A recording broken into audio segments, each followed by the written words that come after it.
You're listening to the Native Plants Healthy Planet podcast, presented by Pinelands Nursery. Here are your hosts, Fran Chismar and Tom Kinezic.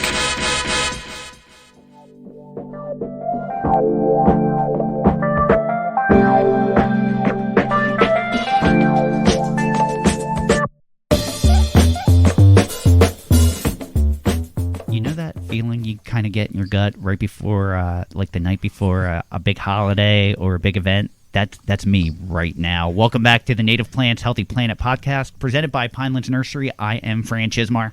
I'm Tom Kinezic, and Fran, I feel that way too. When we started, this was one of our goals, and we're achieving one of our goals right now. Yeah. So, but because of that, I got to really keep you on topic today. We can't wander off. We can't go on these long ambles about Fran tangents about cheesesteaks or pizza. We got to keep it on plants. All right, I completely agree. So, I thought I'd mention my new guilty Netflix pleasure. But you can't. But only because I'm going to mention mine, and because it kind of ties into a little bit today. Awesome. I've been watching on Netflix a show called Somebody Feed Phil. And it's actually, I don't remember the guy's last name. His name's Phil. He's the writer of Everybody Loves Raymond. If you're looking for something that's like just really feel good, and it's like the opposite of Anthony Bourdain, where he kind of like was really down and like showing the grimy part of things. Yeah. He's just like everything's awesome, everything's great. He does little dances, enjoys everything he eats. But that's kind of a digression from the main point. He was actually, one of the episodes was in Singapore. Okay. And I was really interested in it, not so much because of the food, but because he's showing how they designed a lot of their city to tie into nature. Okay. And even like the airport, the main airport in Singapore, has a giant waterfall coming through like an oculus in the ceiling. And it's like 5 stories of jungle that they've basically taken from the outside, from around the city, and brought it inside. And they've really embraced this idea of biophilic design and incorporating nature and architecture. I've actually seen that on LinkedIn as well. Yeah, so. Yeah, it was pretty cool. It's a really feel-good show, but that episode in particular really had a message that was similar to ours and how we can incorporate ourselves into nature. We're not two separate things. And even though it's feel-good, and I'd like to think that we're a feel-good show, but that doesn't mean that there aren't issues that are pressing that need to get taken care of or dealt with. Yep. Yeah. But with that, we want to keep this intro short, and I think we've done it for once. First time. So we want to get into it. We have a guest who needs no introduction, but I'm going to give him a short one anyway. The author of Nature's Best Hope, and probably one of the books that just about everyone who's listening to this has read. If you haven't read it, you need to read it. Is Bringing Nature Home, Dr. Doug Tallamy. Welcome. Hello. Yeah. Thanks. Great to be here.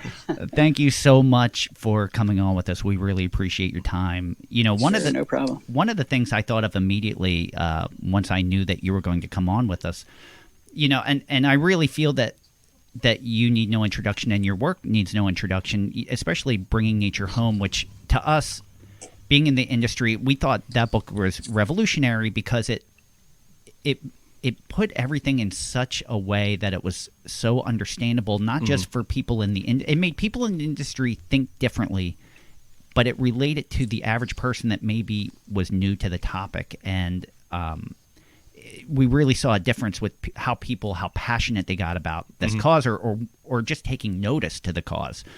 So, and looking back, that was published 13 years ago. So knowing how revolutionary to us that book was, how has things changed when you look back? If you could take a time machine before you published that and then back to today, in your mind, what's changed? That's a great question. You'll notice that it was 13 years before I wrote another book. Yeah, because. I don't want to just write a book. I want to write a book when I have something to say. But I think the time was right now. What has changed is the urgency, for one thing. We're still roaring down the road in the wrong direction. And I can see the start of a cultural shift. So we're making progress, but not fast enough. And what we're getting now are the headlines not from me, but from a lot of other people saying, yeah, there really are issues. We've got global insect decline. We've got 3 billion birds gone. We've got prediction of losing 20 million, or 1 million species in the next 20 years from the UN, and all these terrible things. And one thing that surprised me, particularly when the insect apocalypse headline came out, I didn't think anybody'd care about that. I thought there'd be a lot of people saying, well, good riddance, we don't need them. Yeah. But I was wrong. I got emails right away. The public is concerned. So I had already started writing Nature's Best Hope, but it showed me there, bringing nature home's not enough. We need more.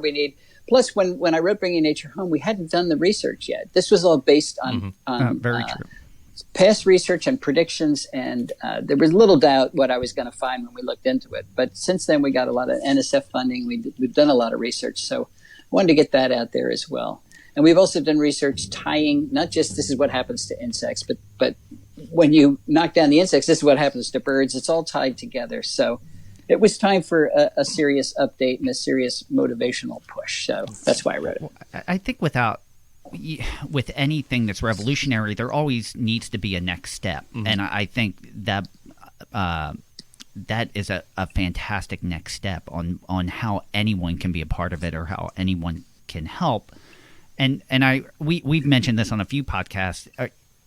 Before Bringing Nature Home, were we asking the right questions, or did we even know what the questions were to ask? I always think of Hitchhiker's Guide to the Galaxy with the answer 42, and it's like, well, what was the question? Right. What was the question?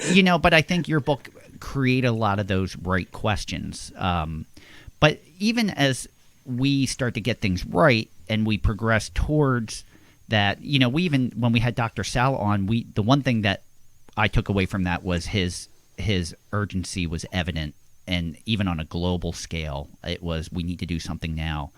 And even as we make all the right steps, you keep getting further complications with nature. I know in Bringing Nature Home, you talked about chestnut blight and Dutch elm disease and dogwood anthracnose.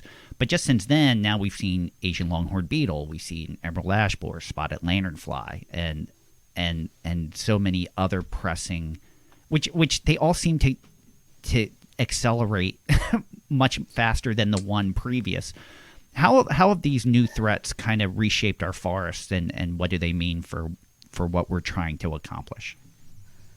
Well, they're devastating our forests. I'm not sure that it's happening faster. We keep bringing things in, but if you look back, you don't look back because you weren't born. But we wiped out the chestnut really, really fast. Yeah. We brought in the chestnut blight, and that was the first time we tried mail order catalog. So we had infected Japanese chestnuts, and we mailed them up and down the East Coast. So we effectively inoculated the entire population of chestnuts within 1 year. So that went fast, but we continue to do this. We brought in spotted lanternfly so that we could have ornamental rocks from China. The eggs were on one of the ornamental rocks because, we absolutely need ornamental rocks from China. There are no pretty rocks in North America. So, so that's why it keeps happening. And then people come to me and say, well, fix it. I'll fix it. Yeah. And one of the things we touched on in the last episode was that a lot of the times these things happen because people see a business opportunity, not really realizing what the impacts might be to that business opportunity. And it's it might be an easy product for them to sell. This is prettier. We can put it out there and it will attract people quicker and we can sell it. But there's a bigger picture, and that's even something. I'll touch on that. I don't want to jump all over the place, but I just saw today on LinkedIn a photo from Massachusetts of the late 1800s dealing with gypsy moth and how devastating that was, and that's obviously before our time, and maybe you don't realize the scale in which that came through, or Japanese beetle came through when that hit. But I do remember, like as a kid growing up in PA, fields of dogwoods that I don't really see anymore. Like things keep changing. Like as a kid, I remember sugar maples in our area, and with climate change, we don't really see that anymore. Like plants keep adapting and moving. And you mentioned even in the absence of chestnut blight, tulip poplar become more prevalent, but maybe they don't have the same impact. So They don't. No, and it's Claudia West, when we had her on, kept saying we need to listen to plants. We're not listening to the plants and what they're having to say, and we've even that's good. I like that. Yeah, and it's very true, and we've noticed in the nursery, just in our own seed collection, like we're having trouble collecting acorns for oak. We're not seeing the oaks aren't producing the same amount of mast, and they have their own bacterial leaf scourge and other issues. But it is kind of published that sometimes nature has a way of saying to wildlife that it supports, like, hey, I'm not going to produce any acorns because I need you to move on because I need to focus on reproducing. Like, it's plants talking. How does what's happening? How is that affecting? We talk about the plants and us, but how is that affecting our wildlife communities? Considering nut-bearing trees are becoming less and less frequent, how is that having an impact on all that? Directly. Remember, plants are the only things capturing the energy from the sun and turning it into food. And all the animals on the planet depend on that food. So you got to get it from the plants. And if the plants don't make enough food or pass it on, the animals, there's no alternative. They don't go to the store and eat something. So every time we knock down the productivity of plants by eliminating the oaks or the chestnuts, or simply having fewer plants, or bringing in a brand new disease and wiping something else out, emerald ash borer taking out our ashes, it devastates wildlife. There are 95 species that depend on ashes. What are they going to do when the ashes disappear? They're gone. Yeah. So yeah, it's not a pretty picture, and that's just another reason we have to act now. And with so many invasives, like in the Sourlands, I think they're predicting to lose 10,000 ash trees over the next 10 years. And those open areas, even though there may be seed in the seed bank and you're thinning the forest and other things may be there, but it also gives the opportunity for more invasives to come in as well. Exactly. And then with invasives, you can have a rise, I would imagine, of exotic insect invasions. Spotted lanternfly is doing so well because they have tree of heaven. They have flora that they're familiar with. Do you think that some of these invasions are more prevalent because there's flora here that they've adapted to, or do you think some of it's just lack of predators here that maybe their natural predator isn't here, so they have no risk? Yeah, it's a case-by-case basis, but undoubtedly their natural predators aren't here. Mostly the parasitoids and diseases. They're left behind in China or wherever they came from, and that gives them the competitive edge. The reason the gypsy moth is so devastating is because a whole suite of parasitoids that keep it in check. I mean, it's an outbreak species even in Europe, but it's much more in check than it is here. Didn't come with it. And that's true for all of them. So that's the problem. It's not that these are evil species. It's that we're moving them out of the ecological conditions that keep them in check where they evolved. So if we take our native species and move them someplace else, like goldenrod in Europe is a serious invasive species. They brought it over there as an ornamental, and now Europe's covered with I think it's Solidago canadensis. Which isn't surprising because you hear, I think it was actually Claudia West at a talk I went to that I didn't fall asleep in. This was one of the ones I was awake for. But I think she was saying how like some of the best American gardens you see are if you go to Europe, and how they're bringing, same way we bring stuff from Europe and Asia here, they're bringing stuff from abroad there as well. And we know enough that even things like we know our native smooth cordgrass or baygrass to the East Coast is actually considered extremely aggressive if you take it to California and put it on the coast there. It wants to take over. Or we had Marcus Gray talking how in Georgia they don't want Asclepias syriaca because it's so aggressive that it manages to take over. So I don't want to say invasive because it's native, but there even region per region you have those obstacles, which I'm sure is difficult, but it's all true. So we, and I mentioned before we went on air that we kind of feel like we're preaching to the choir. Most of the people that are listening to this have read your book or so forth, and we're all big proponents of the message that you're spreading. What are some of the biggest obstacles that you've seen taking this stance? Do you get opposition, as far as to your theories? Are there people that disagree or someone saying, no, that's not the right thing? Yes, but not nearly to the degree where I thought there would be. Mm-hmm. Okay. I thought that the horticulture trade would really be up in arms and squash me. but there's actually been very little pushback from horticulturists. I remember early on I gave a talk at Penn State, and there was a nurseryman sitting in the front row, and his arms were folded, and he's all growling. And I heard him whisper, "You're trying to put us out of business." And I was just getting into this. I didn't have a comeback for that until I was driving home, and I said, "Wait a minute. There are 126 million homes in the U.S., and if they all re-landscape, that's not going to put nurserymen out of business. It's what I'm asking you to do is change your inventory."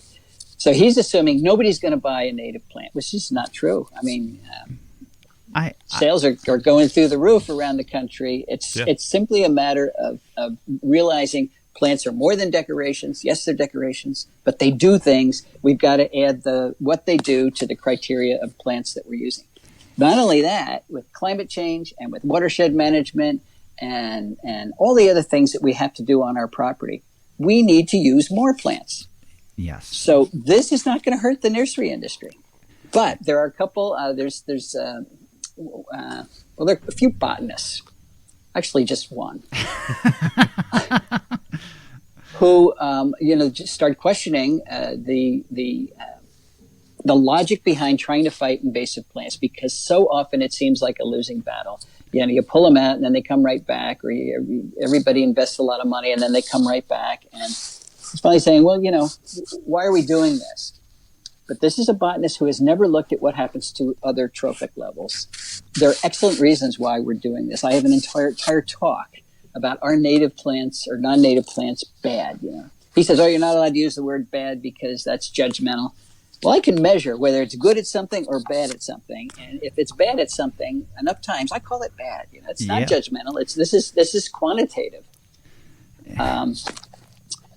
But other than that, there really hasn't been that much pushback, and partly because people try it, it works. It's second grade logic. Everything's got to eat. You got to give them what they eat, and to say no, you don't. That doesn't make sense. And people get that. So, but I did when I wrote Bringing Nature Home. I didn't think anybody would read it. So I was wrong about that, and that's and a it wonderful changed my surprise. life. Yeah, that's a wonderful surprise. I think when you're thinking about invasives, that it's not just that the fact that they're here that it's the problem. That's a secondary reaction. There's some kind of disturbance or something going on allowing them to take over. You really have to get to the root and ask, are you asking the right questions? Is it the invasive or is it how we're handling things? Well, and to go further with that, I finally realized it is not the presence of non-native plants that is the problem. It's the absence of native plants. Now, typically, the presence of non-native plants means there is an absence. But so some people say you can have both together. And if they're not invasive, spreading out and biologically polluting everything, they're right. You can do that. So there is room for compromise. But it's the absence of the powerhouse native plants that drive the food webs that run our ecosystem. That's the critical point. If you make sure they're there, then the issues are not gone, but certainly diminished. And knowledge is power. You mentioned about thinking maybe there would be pushback from the nursery industry, and I think we've talked about this before. Also, is that sometimes just people are resistant to change. It's not the idea; it's their livelihood, and they've always sold X amount of barberry and X amount of burning bush. Yeah. But if we educate the public, and the public doesn't ask for those things, eventually that nurseryman's going to have to change anyway. So, it's instead of an issue, it should be an opportunity of how many other wonderful opportunities this is creating for everyone. And I just posted something on LinkedIn the other day where it's actually a comment on someone else's post talking about how some of these nurseries are in New Jersey specifically are still lining out Bradford pear, and you still see it on some design plans that they want Bradford pear, when all you have to do is look around in April and you can see how invasive it is. and it drives me nuts. But if there's demand for it, then it's our issue that we haven't done enough education on why they shouldn't be doing it, or why you shouldn't put that in your design. And these are educated people as well. It's not as if it's sometimes I guess it could be what they're taught at the university level also. But I'm sorry, go ahead.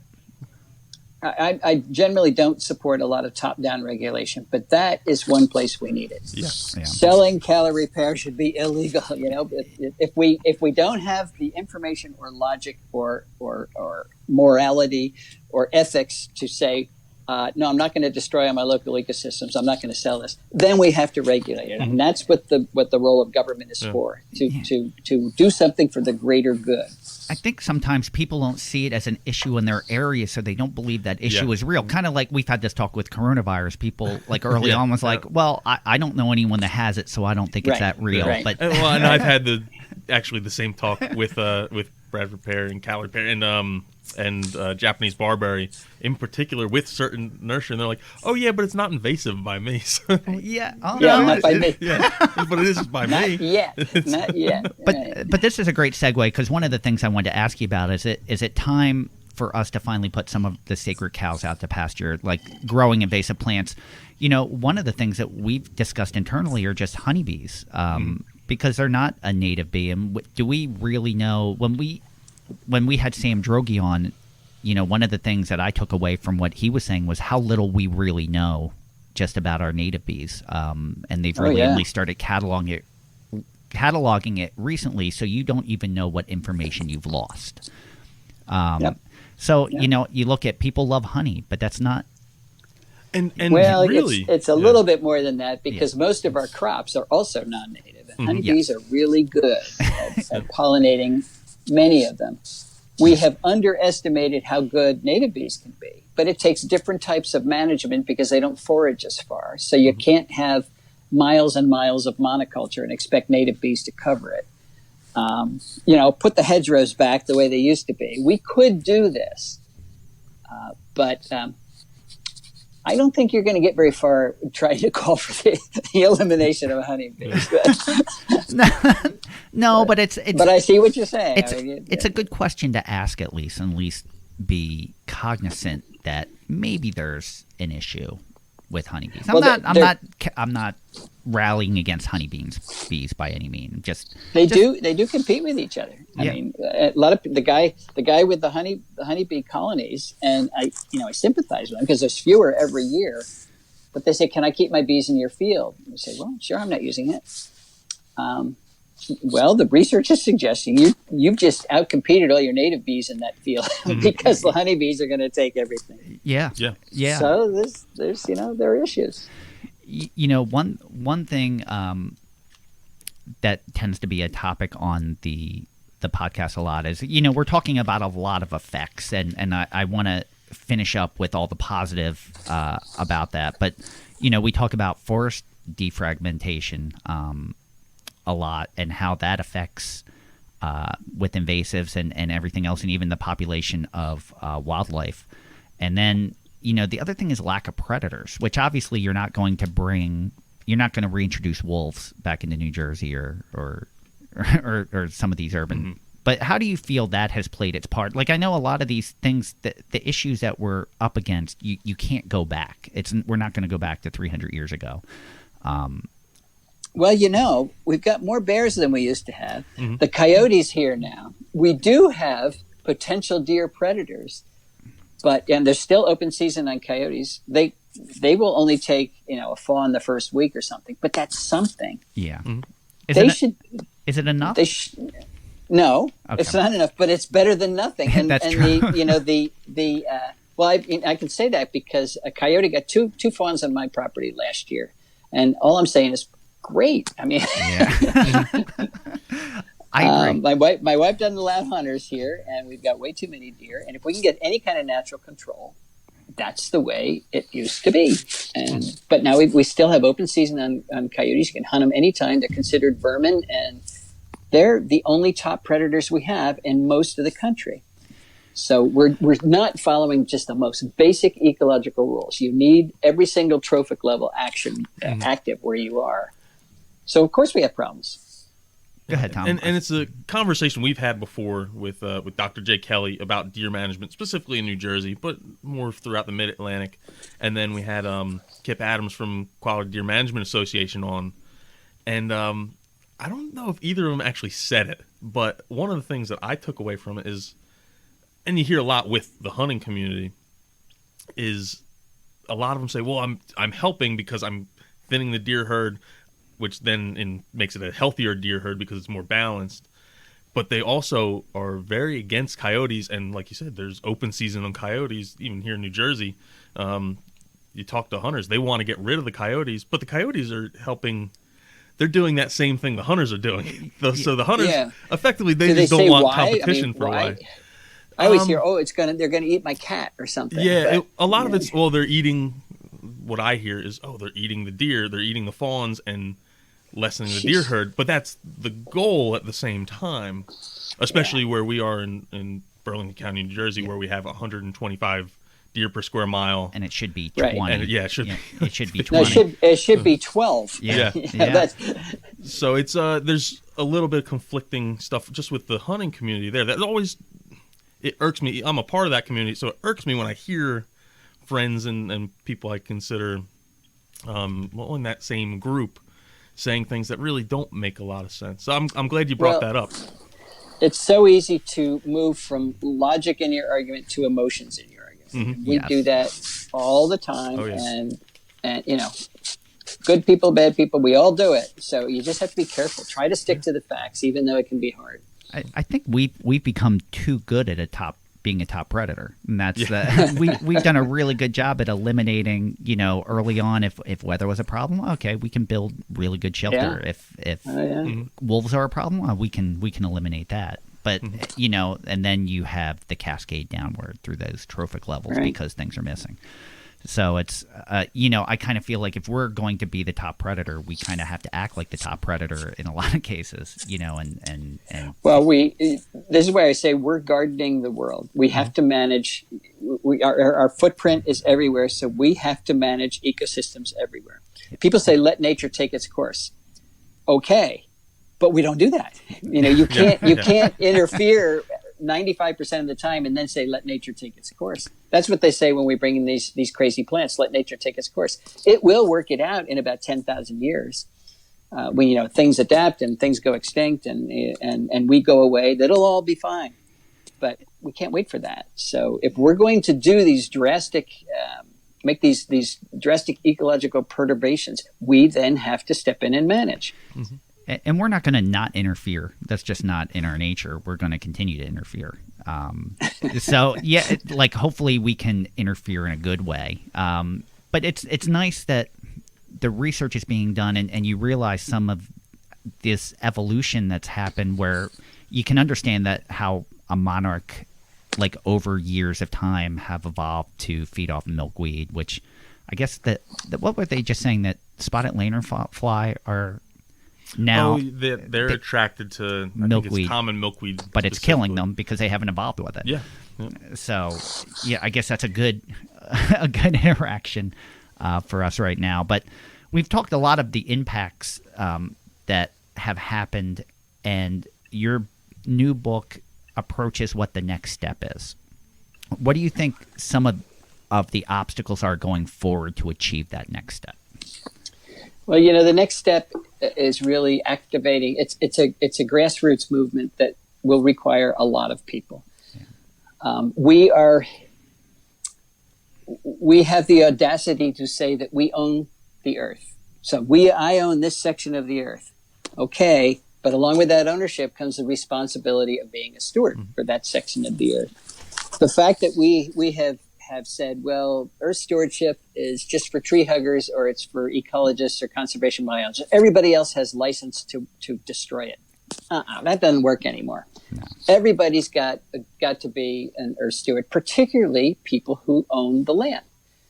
So I say, east of the Mississippi, 85.6% of the land is privately owned. If we all took care of just our private property, something that ought to be manageable, we're 85.6% done. So that's what the new book says. It says this is basic Earth stewardship that everybody has to do.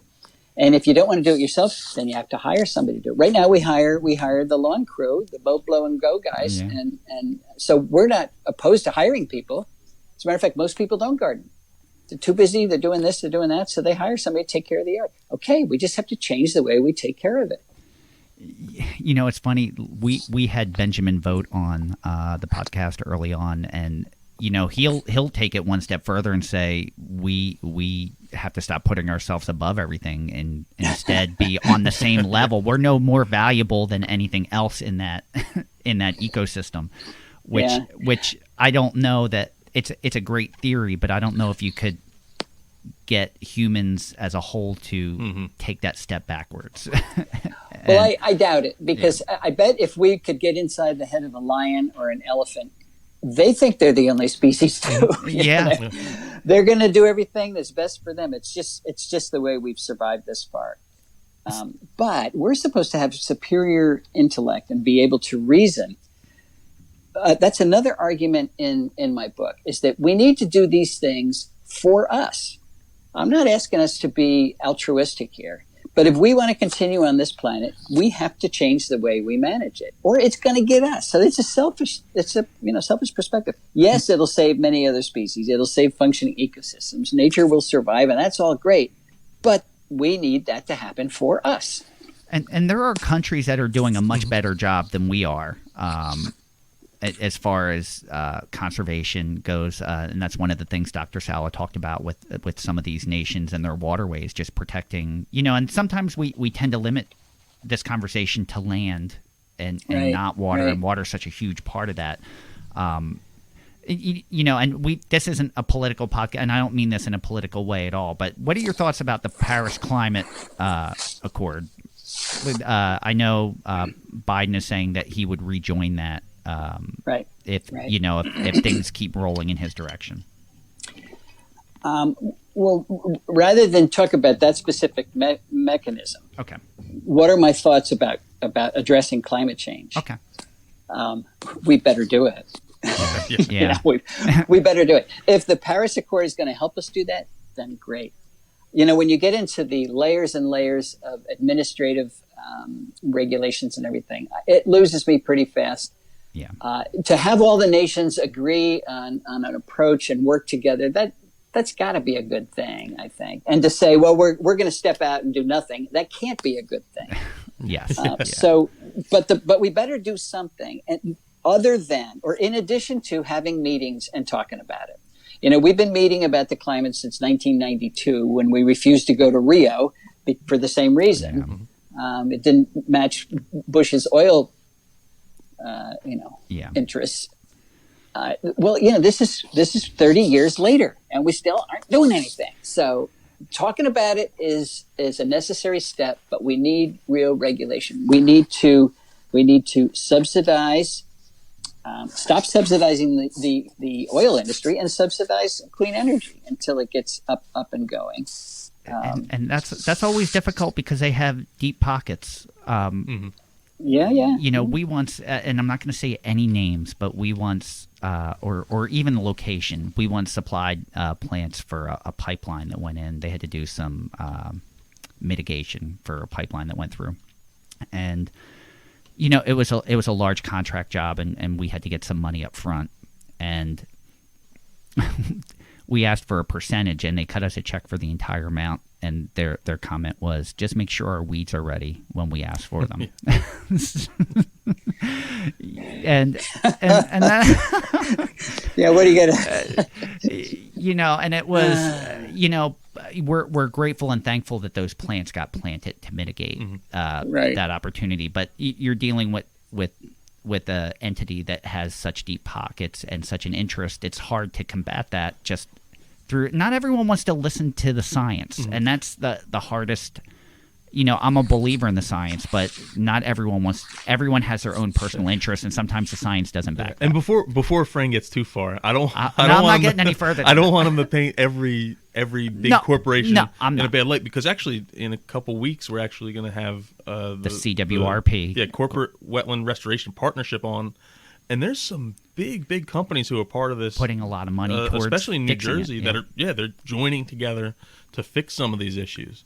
And it's organizations that you might not think would be interested in doing those kind of things. You're absolutely correct. I'm not trying to villainize or paint everyone in that light. I just figured it's a good opportunity for me to plug a future episode. But no, and these are corporations that everyone's going to know the names of these once they hear them, and when you realize the amount of great work they're doing and the money and time they're putting into restoring habitat and restoring this, it's nice to know that you have those people on your side as well. Yeah.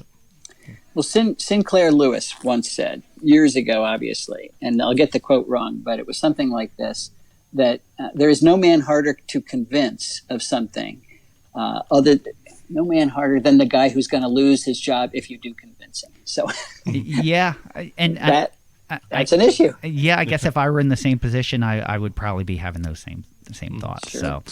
But those are just some of the real the real obstacles that we have as we move forward, and not everyone's that way. You obviously, I just think in a lot of things it's really divided, and it's just, there's so many organizations. One of the things we've talked about, so many organizations working towards the same goal, but just taking different avenues towards it. It would definitely be helpful if we all work together, much like you're asking everyone to manage their own property in a way, towards that one common goal. So we noticed there is a new website that accompanies the book, and we were hoping you could talk a little bit about that.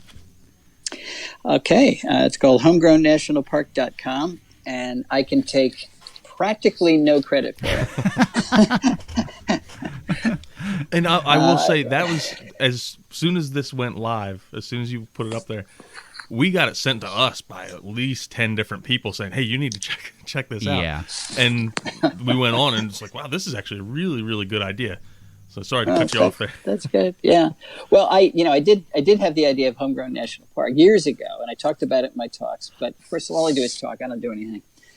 But I had, I remember sitting. It was sitting in my dining room early in the morning, and I can't remember why. But I know why. I said, what would happen if we cut the area of lawn in half? We got 40 million acres of lawn. That gives us 20 million acres. Well, how big is 20 million acres? So I started adding up the area of our major national parks.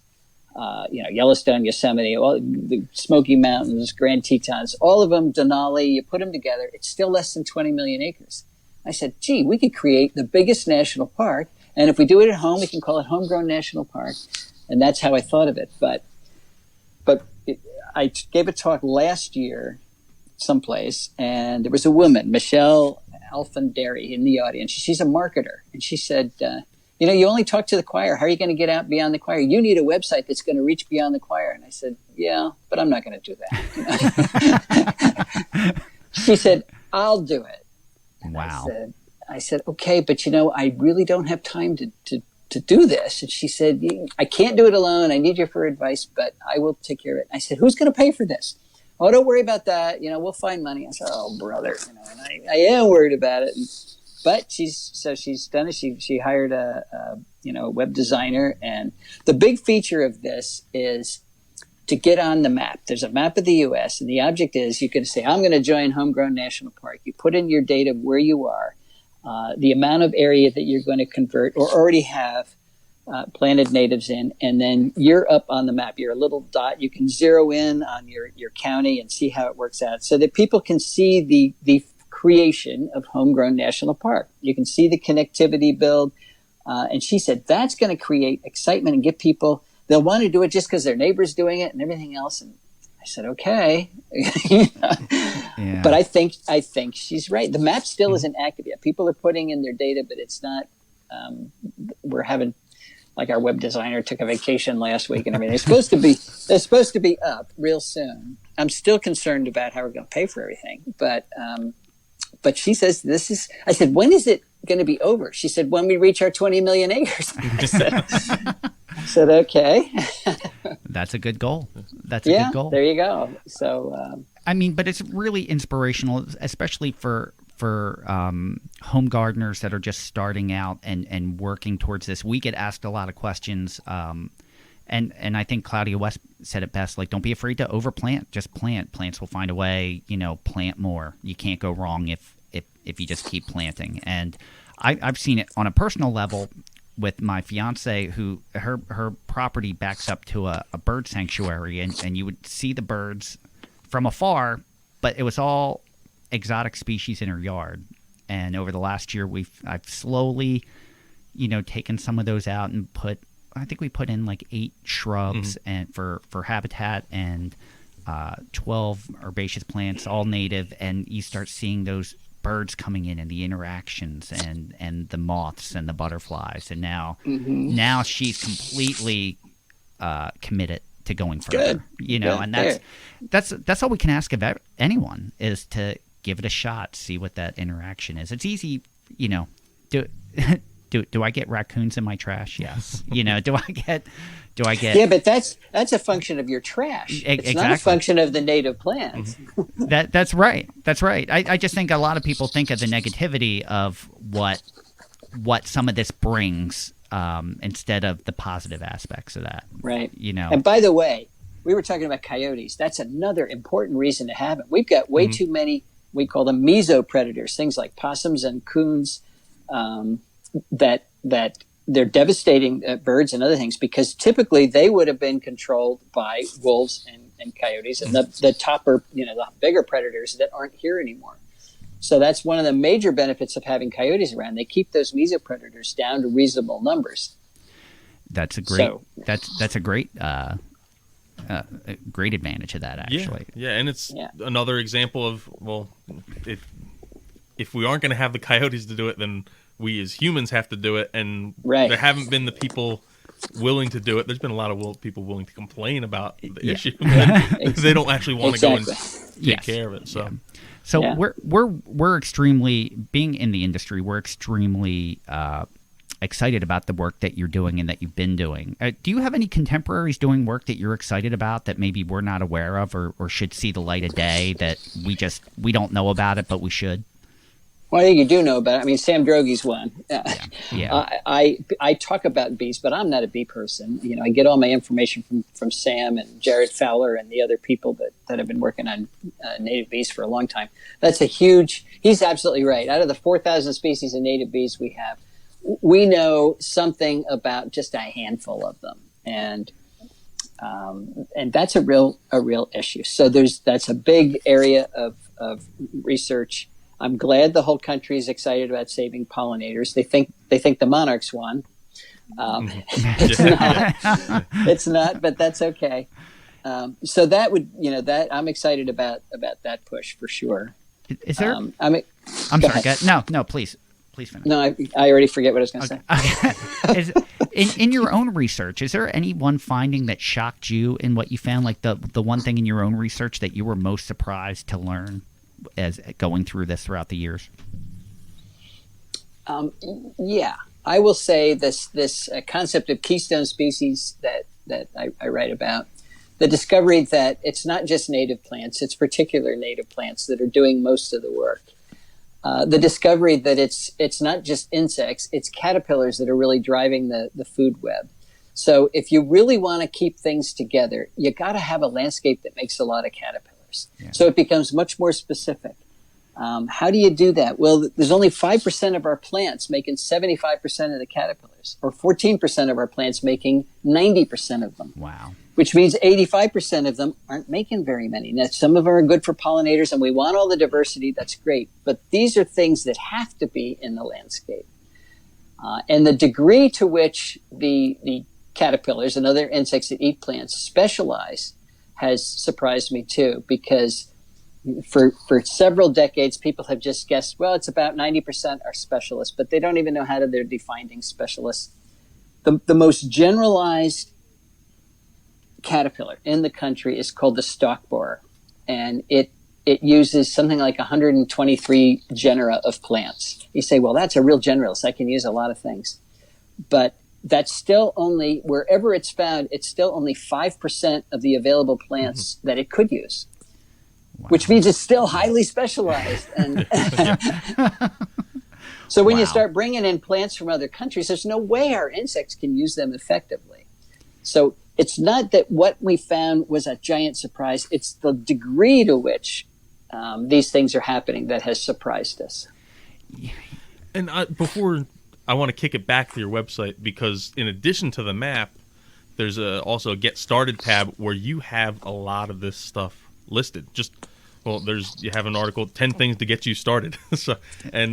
Changing relationship with insects, what insects and plants should you use? And so that's just a resource that's not, I'm sure that information's out there, but there's not a lot of places where you find it all on one, even just one website, on one page. What are some of those? You've mentioned a couple plants that are the real rock stars and keystone species, and insects. What are some of those plants and insects? Well, it depends on where you are, but the top one, it's undeniably oaks in 84% of the counties of the U.S. So wow. Almost anywhere, except in the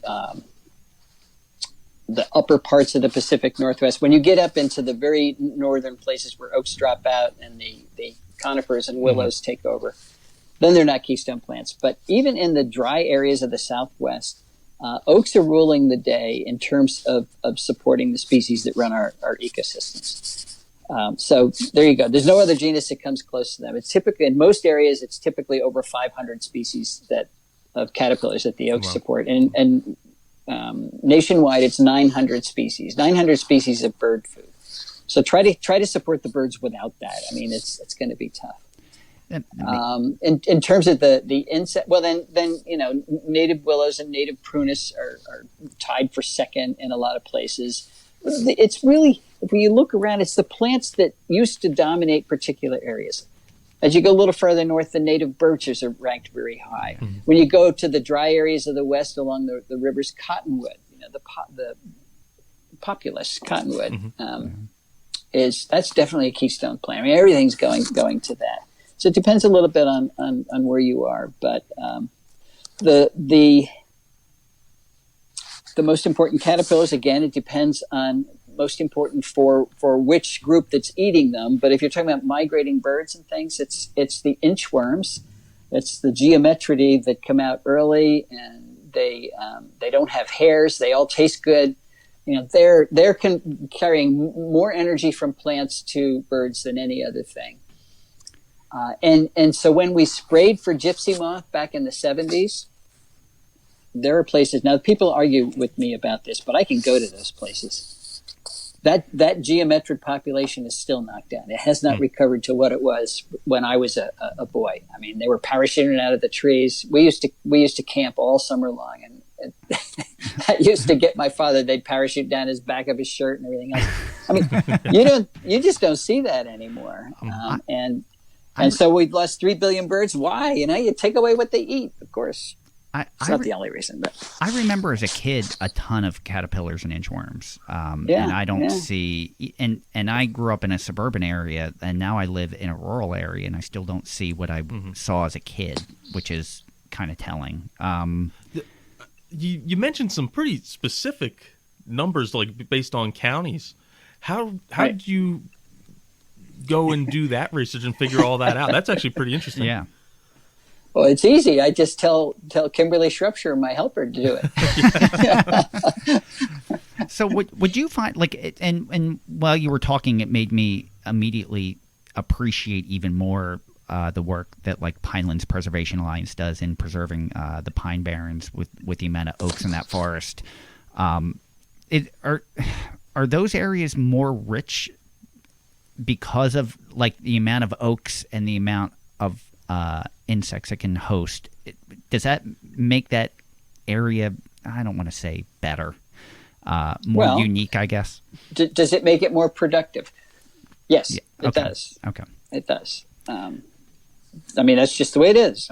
Yeah, totally. All right, so I know we're getting close to where we have to start wrapping up. I did get one listener message me and ask if he could ask a question, and it's nothing outrageous.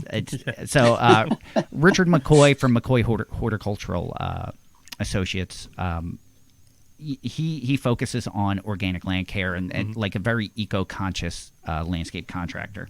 He was wondering if you had any advice for someone like him, his company, that's an ecological land care contractor, how they can best present the native plant philosophy to clients that maybe are unaware. And we get that question a lot, actually. Like, how do you convince someone that this is the way to go? Yeah, it's a funny question because I think part of the problem is that the public trusts whoever they hire too much. Mm-hmm. You know, they say, well, my landscaper won't do that. I said, what do you mean? You're the boss. Yeah. You tell him what he's supposed to do. So the big problem is that we don't have enough people. What's his name? Richard? We don't have enough Richards out there.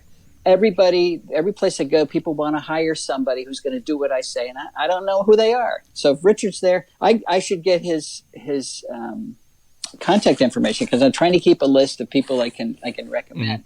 That's an empty niche out there. Yeah, for every blow, go, and grow guy, whatever they are, there's for every 10 of them, there's probably, I don't know. There's a lot. My math There's a lot. We have a tremendous need for the people that just want to hire somebody, and they don't care what the plant is. They don't care if it's native or not. They just want you to do it and make it look nice. Those are the Richards that we need. Yeah, and I'll even chime in on his question a little bit. And what I've found is you have to make it relatable to them. And I guess a good salesperson in any whatever you're selling, whether it's widgets or landscaping, whatever, you're gonna find what the person's interested in, and you're actually gonna do more listening than you're gonna do talking. You're not necessarily selling. Mm-hmm. So when I've had conversations with people and we'll start talking about native plants, I kind of just play off what they've already told me about themselves and what they're interested in. And it could be they could be interested in scuba diving. Well, there's a way to make native plants applicable to that because native plants help clean the water, and that water, even if it's up in upstate New York and then it's flowing all the way down through the Susquehanna into the Chesapeake Bay, and not that you're going to go scuba diving off the coast of Maryland, but it helps clean the water. It was just finding what applicable to them and then make it so this is where the benefit is. It's if they don't care about birds or they don't care about insects, you're not going to sell them on birds and insects. Right. But you know what they do care about? They care about what their neighbors think. Yes. Yep. Yes. So you have to make sure that they're still going to fit in with the cultural values of their neighborhood. Yep. You've got to use the cues for care. You're just going to say, I'm going to replace this tree from China with this tree from your county, and you won't know the difference. But it's going to allow a chickadee to breed in your yard. Otherwise, you got nothing. Yeah. Who's going to object to that? Yeah, and I was going to add to what both of you had said. If you're knowledgeable and passionate, you should be able to break down any concerns or questions that your client has. So I think just which he is. Yeah, he totally is. So as long as you're knowledgeable and passionate about what you do in a good way, not overwhelming. And like Tom said, you read your customer. I think it should flow. If there wasn't a need for it, you wouldn't be in business doing what you do. So that's. Well, the other thing is, be successful at it and get your slideshow with all your fabulous landscapes that you've created and show it to them. Say, this is what I can do for you. That sells. People say, "Ooh, okay, I'll do that." Oh, totally. So we just want to, I guess, wrap this up. We always end with one important question, and you got to really choose wisely here because a lot of people are going to go and buy this and plant. Yes, as soon as you say it. This is probably the most impactful time that we've asked this question: is what your favorite native plant is. Yeah, people already know what I'm going to say. Yeah. I'm going to say the white oak, just because it does so many things. But I will qualify that and say my interests change day to day based on what it is that I just learned. So I just learned 2 days ago. I've wondered all my life, what is pollinating witch hazel? You can read, flies, and I look on there, I don't see any flies. Every once in a while, a syrphid comes by, but. We'll make a long story short. It turns out it's this group of winter moths called sallows. I've got the bicolored sallow at my house, and it's flying all over the place. And I finally say, okay, that's what's pollinating my witch hazel. I got pictures of it last night before the storm came through. So during that brief period, witch hazel was my favorite plant because it's going to provide pollen for the for the bicolored sallow. So yeah, it changes. I think for all of us, it depends on what you're dealing with at that present moment is your new favorite. Exactly. It's easy to get passionate about a native plant that you see performing its natural function right in front of you. So that's always wonderful. So, but you're not going to have the bicolored sallow unless you have the red maples that make them so that they can pollinate the witch hazel. There you go. It's very, very, very true. So, just to be cognizant of your time, we're kind of going to end it there. We always offer a final thought. So, just a way to wrap up. If there's anything you want to promote or just summarize or add anything, the floor is yours to say whatever you want, and it's all yours. Okay, well, I'm gonna end it by promoting the idea in Nature's Best Hope, and that is you are Nature's best hope. You meaning everybody. If we decide to do the things that we've talked about, then there is a hope for nature. And whether or not we decide to do them is going to determine nature's fate. And it's going to ultimately determine our own fate. That's the message that's hard to get across. People don't see themselves as an important part of conservation, but they are. They are. So that's my message. You do count, and you can make a difference. I know that's a cliche, but this time it's real. You really can. Awesome. Thank you. Tom, you want to go or you want me to go? Yeah, I have a quick one. Okay. And that's, we just mentioned to Rich about how you have to be a salesman. Well, everyone listening to this is a salesman for native plants. We all know and recognize how important they are. So we have to sell it to our neighbors and get them on board and get them on the map. And you're not going to do that by saying, "Oh, you're so stupid if you don't plant native plants." You're going to do it by kind of what I said before. Find out what they're interested in, and don't belittle them.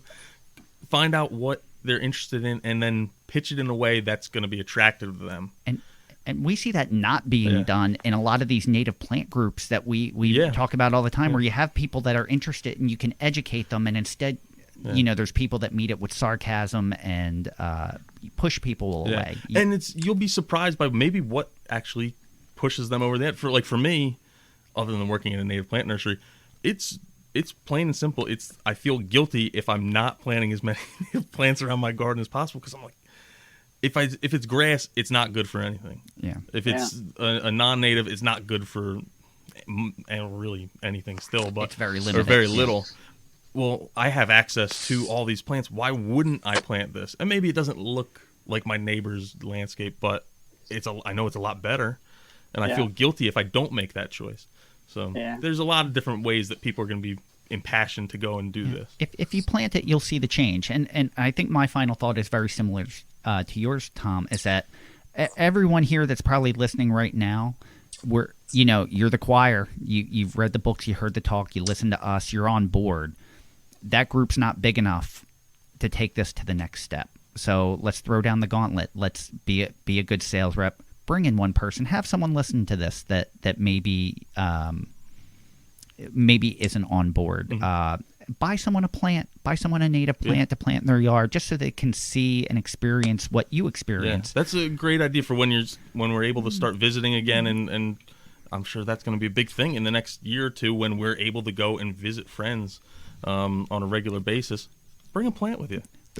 They're not that expensive. Housewarming present. Bring it as a housewarming present. Say, hey, I haven't seen you in a while. Here's a plant. It's a great gift. That circle has to get bigger. It's not enough with what we have. We need a bigger circle. So try to bring someone into that circle. Answer a question. Try to be a little more kind or polite when someone has questions that maybe we think seem silly. Mm-hmm. But we need everyone to be on board to take this to the next level. And I think this book is a wonderful example of taking it to the next level.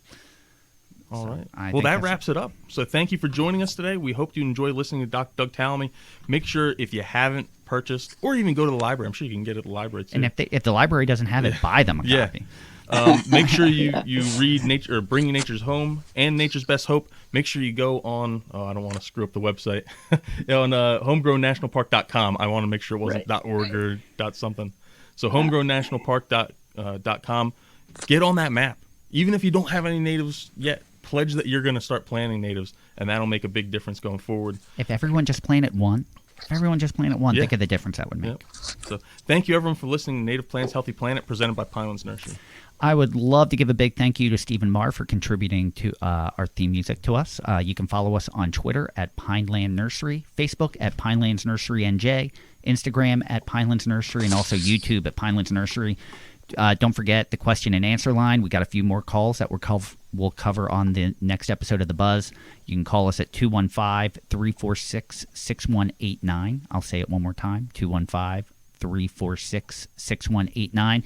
Ask a question or leave a comment. If we pick your question or comment, we'll play it on a future episode of The Buzz and answer it. And let's not forget, we still have the Native Plants Healthy Planet Facebook group. Tons of new followers just this past weekend, which is fantastic. Keep the conversation going there. You can listen to Native Plants Healthy Planet directly at www.nativeplantshealthyplanet.com. You can also check us out on Apple Podcasts, Podbean, Spotify, Stitcher.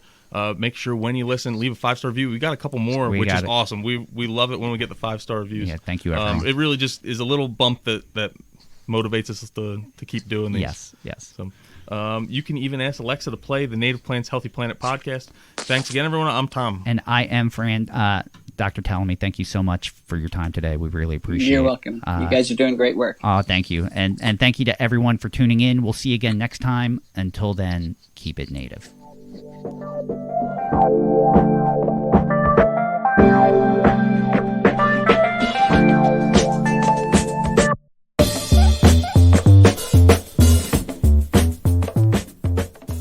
Thank you for listening to the Native Plants Healthy Planet podcast, presented by Pinelands Nursery. Remember to like, share, follow, and comment.